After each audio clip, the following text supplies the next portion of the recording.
Welcome to lab number 2, perfecting the lemonade recipe. The goal of today is to get our lemonade recipe to be the best that it can possibly be. So we're going to be changing the amount of sugar in our lemonade to determine how much sugar is the best amount of sugar to make lemonade. Scientists do this all the time and they use what's called the scientific method. And pretty much what the scientific method is, it's where you have a question. So in this case it's how much sugar is necessary in lemonade to make the best lemonade. They do some basic background research like we did in the last lab where we found out a pretty good lemonade recipe. Then they do what we call identifying a variable, where they pick something that they would like to change. They do the experiments and then they draw conclusions based off the results. So for example, they taste all the lemonade and determine which one is the best. So what we're going to be doing today is we're going to be creating 4 different glasses of lemonade and having different amounts of sugar in each of them to determine which one tastes the best. Now, scientists have what are called variables. The word appears. And a variable means that it's something that changes. And in a scientific experiment or in the kitchen when you're doing an experiment, you really only want one thing to change at a time. The reason for that being is if in this experiment I change the amount of lemon and I change the amount of water and I change the amount of sugar, I wouldn't be able to easily compare them to each other. If I make 4 glasses of lemonade where all of them have the exact same amount of lemon, all of them have the exact same amount of water, but all of them have different amounts of sugar, then I can accurately determine what amount of sugar is the best to make lemonade. What we're going to need today is we're going to need lemons, like I have here. We're going to need water. We're going to need sugar. We're going to need some glasses, a knife to cut the lemons. Our juicer here, we got that back. And we're also going to need something to make a larger batch of lemonade in to split between the 4 glasses before we add sugar. In science, we have what's called our independent variable. And the independent variable is the variable that we choose before the lab starts to make different amongst all of our texts. So you could say like the independent variable is what I choose before the lab. Or you could say like the independent variable is what I change. You see the I, like independent I, we need a way to remember it. In this lab, our independent variable is going to be the amount of sugar we put in each glass because that's what I am changing. Now there's a counterpart to the independent variable. The other variable is what we call the dependent variable. The dependent variable is done after the lab. I don't know how to really get that D in there, but the dependent variable is also the same as our results. Results and dependent variable are synonyms. They mean the same thing. Our dependent variable is what we're going to measure or what we're going to observe at the end of the lab to see what happened. In this case, our dependent variable would be the flavor of the lemonade. Now, in food, it's a little bit hard to measure a dependent variable because usually like a dependent variable could be something along the lines of like if you were doing a science experiment where you were mixing 2 chemicals and foam was forming, you could say like, oh, how tall the foam was with a dependent variable. To get started, what we need to do is we need to recall our recipe from the last time we made lemonade. 37 grams of lemon, 213 grams of water, and 21 grams of sugar. Now, I'm going to be making 4 glasses of lemonade, and my sugar is going to be my independent variable, the thing I'm changing. So I'm going to start just by prepping the lemon juice and the water. And to get 4 glasses of lemonade, I need to multiply that recipe by 4. So instead of 37 grams of lemon, I'm going to need 148 grams of lemon, which is that original recipe multiplied by 4. Instead of 213 grams of water, I'm going to need 852 grams of water, which again is that original recipe multiplied by 4. I have a blender bottle here to put all of that in so I can measure it. And I also have a scale so that I can get very accurate results. Again, if you're going by volume, if you're using cups of water or milliliters of water, if you're measuring by some other way other than weight, that's perfectly fine. Just make sure that you have 4 times more of that amount in your batch. So we're going to get our scale here, and we're going to measure out 852 grams of water. So get my water. There we go. And now I need 148 grams of lemon. So I'm going to fast forward through this because I'm about to be juicing a lot of lemons.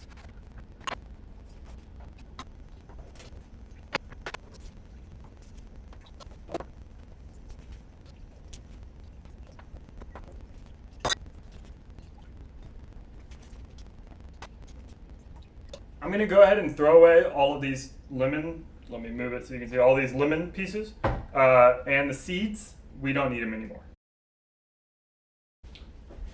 Now, we got a pretty good collection of lemon juice here, and now, let me check my notes again just to double check. We are going to be measuring out 148 grams of lemon juice. So I'm going to take my water, put it on here, tear the scale, meaning zero it out, and I'm going to add in 148 grams of lemon juice. I have now made a batch of lemonade that has the lemon, the water, and all it's missing is the sugar. I'm going to throw the cap on this, make sure it's nice and sealed up. Don't need any lemon juice flying around my house. So I'm going to put the cap on this, and I'm going to give it a decent shake. This is just to mix up all of that lemon juice and water. I'm going to divide it evenly between these 4 glasses. So in each one, let's see, I have 852 plus 148 right at 1,000.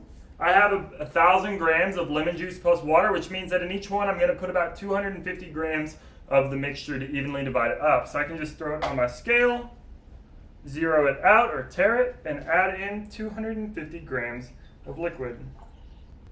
I'm going to repeat this for all 4 glasses. Now that I have 4 glasses with the same amount of lemon and water, I am now going to add my sugar in with differing amounts in each glass. Remember, this is called my independent variable. Variable means change. So I am adding a different amount of sugar to each glass. My original recipe had 21 grams of sugar in it, so I'm going to make one of them 20 grams. So I'm going to probably do a 10 gram of sugar, a 20 gram of sugar, a 30 gram of sugar, and a 40 gram of sugar. If you want to do more than that or less than that, or pick a different amount of sugar, you can do that too. Or if you want your independent variable to be amount of lemon or amount of water, you can completely do that too. Your independent variable can be whatever you want it to be, but you can only have one independent variable. Again, if I go changing my amount of sugar and my amount of water and my amount of lemon, I'm making new recipes the entire time. I'm not perfecting a recipe, I'm completely changing my recipe. So in this first glass of lemon and water, I'm going to add 10 grams of sugar in there. So I get my spoon, get my sugar, tear the scale, meaning set it to 0, and add in 10 grams of sugar. So there we go, 10 grams. And the next one I'm going to add 20 grams of sugar. In this one I'm adding 30 grams of sugar. And then finally in the last one I'm going to add 40 grams of sugar. Quick comment, make sure before you start putting sugar in glasses that you keep track of which glass has which amount of sugar, because this is actually, I had to cut and move because I got confused of which glass I put which amount of sugar in, and I had to go back and watch my video to see where I placed each one. So we have 10, 20, 30, and 40. This is why a lot of times you label test tubes or label glasses. I should have done that. I should have put a piece of tape saying 40, 30, 20, 10. I recommend you do that. We're going to do a quick speed up of the stirring, and we're going to get all that sugar dissolved, and then we're going to start moving on to our results.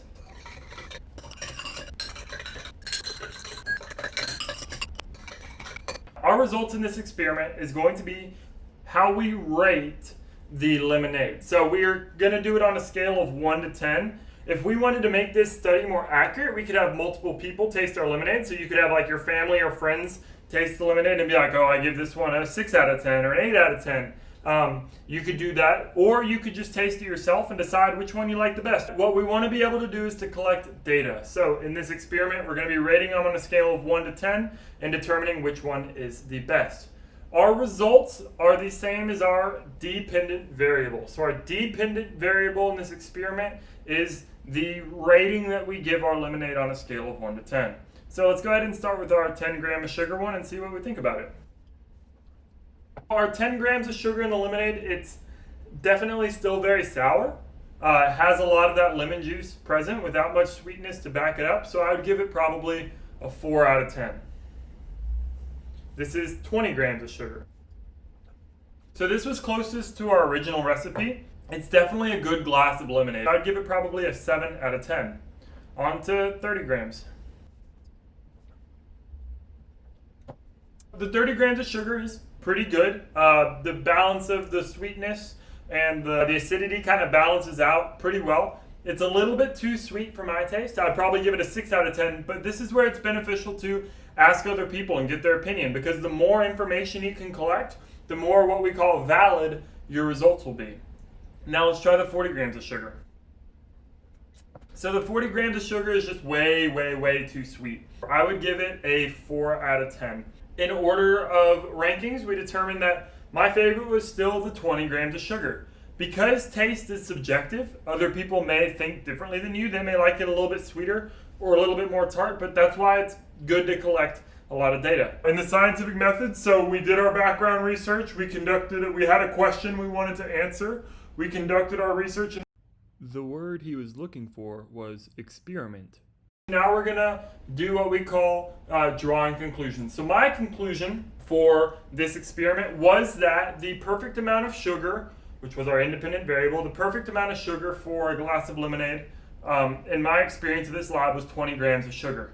If I wanted to do a follow-up experiment, I may now start looking at how much lemon juice is the right amount if all of them had 20 grams of sugar, or how much water is the right amount if I had 20 grams of sugar in all of them. But it's really, really, really important that we only have one independent variable at a time. There should only be one thing that we're changing. Everything else we could keep constant. That being said, have a good day. Make sure you clean up after yourself. I spilled some sugar here, so I'm gonna have to clean up my table. Enjoy your lemonade. Go outside, throw some ice in it, have a nice refreshing time. Until next time, this has been Cooking with Chemistry.